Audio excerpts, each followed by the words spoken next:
ফল প্রকাশের 2 দিন পার হলেও সহিংসতা লেগেই আছে। নির্বাচন পরবর্তী সহিংসতার সবশেষ তথ্য জানাতে কলকাতা থেকে যুক্ত হচ্ছেন দীপক দেবনাথ। দীপক, পশ্চিমবঙ্গে নতুন করে সহিংসতার কোনো খবর রয়েছে কিনা আপনার কাছে? আর এমন অবস্থায় আইনশৃঙ্খলা বাহিনী কেমন তৎপরতা চালাচ্ছে সে সঙ্গে আরেকটু জানাবেন যে পশ্চিমবঙ্গে অমিত শাহর আসার একটা কথা চলছে, এই নিয়ে বিস্তারিত কোনো তথ্য রয়েছে কিনা আপনার কাছে?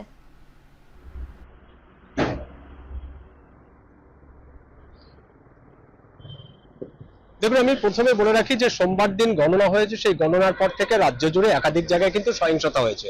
প্রথম আমরা দেখেছি যে তৃণমূলের পার্টি অফিস মানে দলীয় কার্যালয় সেগুলোতে ভাঙচুর করা হয়েছে, সেখানে অগ্নিসংযোগের ঘটনাও ঘটেছে, সেটাও আমরা দেখেছি।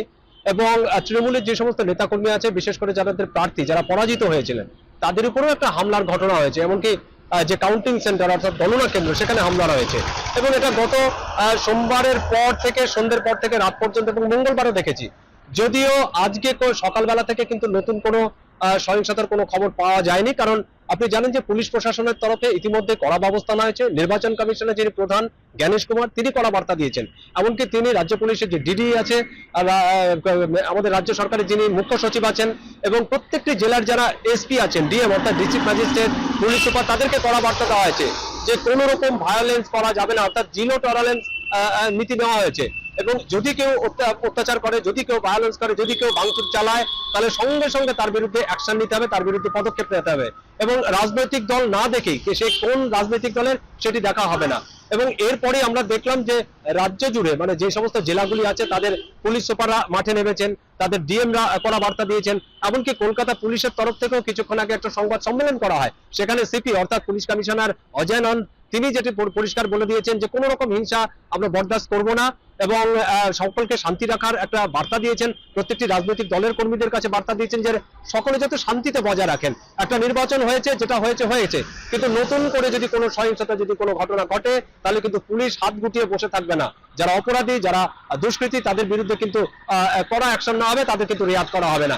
এবং এই যে বার্তা, এই বার্তার পরে আমরা দেখলাম যে নতুন করে আর কোনো ঘটনা ঘটেনি।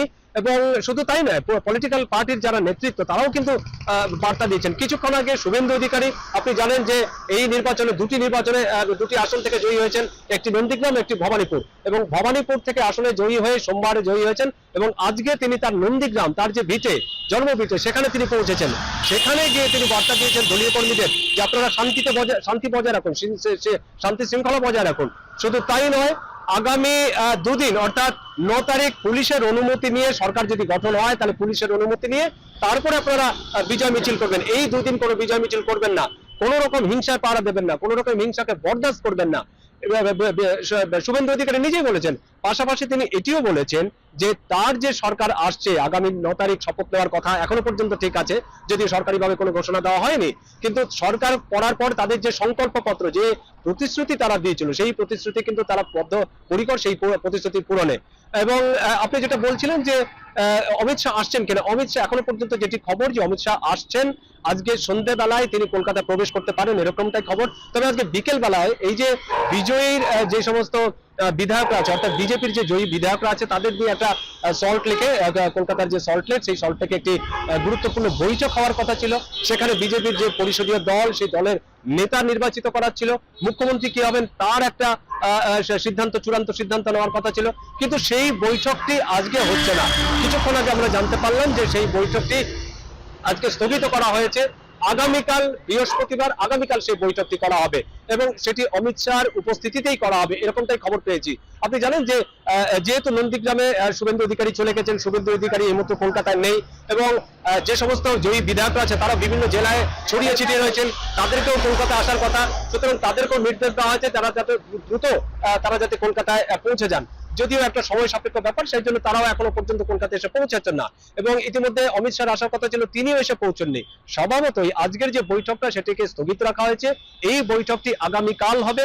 আগামীকাল বিকেল বেলায় কলকাতার সল্ট লেকে তাদের যে দলীয় কার্যালয় আছে বিজেপির, সেখানে এই বৈঠক হওয়ার কথা রয়েছে। তারপরে হয়তো সংবাদ সম্মেলন করতে পারে এবং সংবাদ সম্মেলনের পরেই আমরা জানতে পারবো যে বিজেপির কাকে মুখ্যমন্ত্রী প্রজেক্ট করছে, কে মুখ্যমন্ত্রী হচ্ছে পরবর্তী, কার কোন মন্ত্রিত্ব পেতে পারেন, কে কোন মন্ত্রিত্ব পেতে পারেন, এগুলো কিছুটা একটা ধারণা হয়তো আমরা পেতে পারি।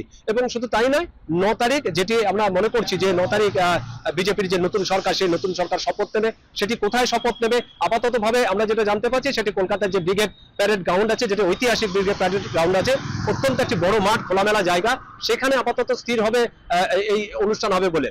কিন্তু যদিও এইটি এখনো পরিষ্কার নয়, আরো কিছুক্ষণ ওয়েট করতে হবে, তারপরে পুরো বিষয়টি কিন্তু পরিষ্কার হবে। লাইভা কলকাতা থেকে সরাসরি যুক্ত ছিলেন দীপক দেবনাথ।